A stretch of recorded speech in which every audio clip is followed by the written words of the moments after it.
Kag sa numero 1 sa mga balita, subong adlaw.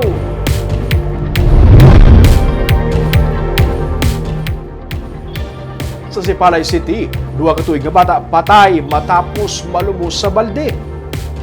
Patay 2 ka tuig nga bata matapos malumos sa dako nga balde kay ilasang aga sa barangay Nabulaw sa Sipalay City. Sunod sa kay Jonilo Bugtae, pamuno sa Sipalay City Rescue Unit, ginkatuan anay isang amay sang bata ang isa pa sini ka anak nga nagahibi. Nabayaan niya ang bata kag wala niya matulupangdan nga nagahampang na malapit sa balde ang iya 2 ka tuig nga bata. Mahimo sunod sa kay Bugtae nga nakatungtong ang bata kag nagsulod sa balde nga puno sa tubig nga una ang ulo kag wala na ini makabutwa. Ulihin na sa matulupangdan sa ginikanan ang ilang bata nga nalumos gani patay na sang mag-abot ini sa ospital.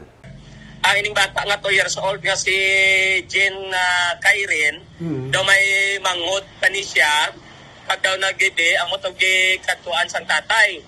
So ini ang si Jen Kairin nabilin guro bala sir dire sa tupad sang urukan kag base may tuntuan nagtungtong puno ang tubig sang urukan amo na nga siya sa urukan nagsulod pero una ang ulo tupa sa sulod